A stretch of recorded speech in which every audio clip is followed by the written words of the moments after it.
This person says that apparently the dinosaur Ceratosaurus was possibly one of the inspirations for the Digimon Greymon, and I have absolutely no idea what Digimon is, actually, I'm sorry. But I looked it up, and Greymon is indeed a predatory dinosaur with a horn on its nose, so perhaps. Because this is Ceratosaurus. It was oh, sorry, that's a really old reconstruct. Let's try a different one, sorry. Okay, there we go, that's much better. This is Ceratosaurus, the theropod dinosaur with a horn on its nose that it used for what? Well, obviously the 19th century paleontologists that first described it thought it was a weapon, but probably it was mostly just for display. I mean, this guy and most carnivorous dinosaurs has a way oversized head that is basically just a huge mouth full of sharp teeth, so I think it was doing okay in terms of attack methods already. Also, as far as I know, it is the only carnivorous dinosaur we know of that had these little bits of armor called osteoderms, which are bones that are not attached to the rest of the skeleton. They are grown inside the skin, which is the same thing that crocodiles and ankylosaurs do, or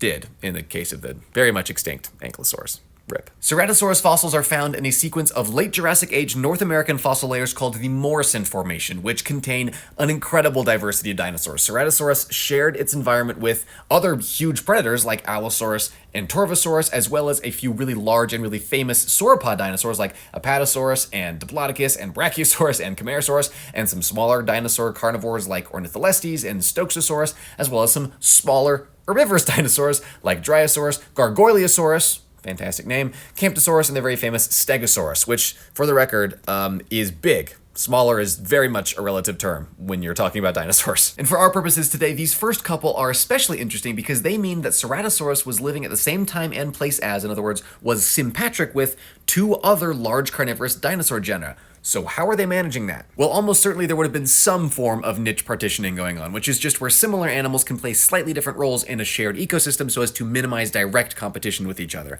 And in this case, Ceratosaurus was less than 30 feet long, still really big, but that was enough to make it the smallest of the three that I mentioned, so perhaps it was hunting different prey or had a different hunting strategy or something like that. Some scientists, probably most famously Bob Barker, have suggested that maybe Ceratosaurus lived a lifestyle more like that of a crocodile than that of, for example, Allosaurus, and that it hunted mostly aquatic prey. They pointed out that the spiky bits on the top and underside of its tailbones, in other words, the neural spines and chevrons of its caudal vertebrae, can check off your vocab lesson for the day, they seem to be noticeably longer than those of other theropods, which would make Ceratosaurus's tail taller and therefore perhaps better for propulsion through water. Combine that with a couple of other traits like a flexible torso and shorter legs compared to other theropods, and these scientists argued that maybe Ceratosaurus was semi-aquatic. Which is a fun idea, but that hypothesis has been reevaluated over the last couple of decades. And look, we definitely think that theropods in general could swim, so ain't nothing wrong with that.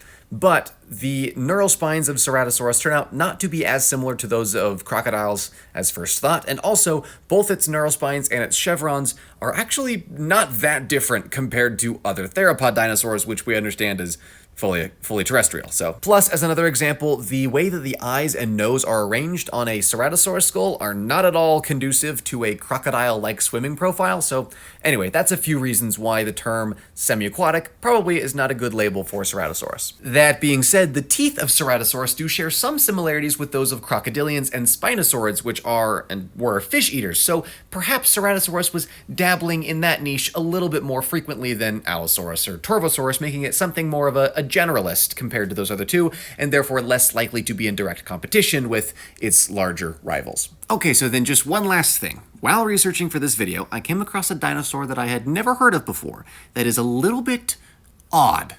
Like, just a little bit. Like, overall, face value, it gives very much standard dinosaur. There's one thing about it, though, that's like just weird enough to put it in like dinosaur uncanny valley territory. So, definitely we'll have to make a video about that weirdo soon.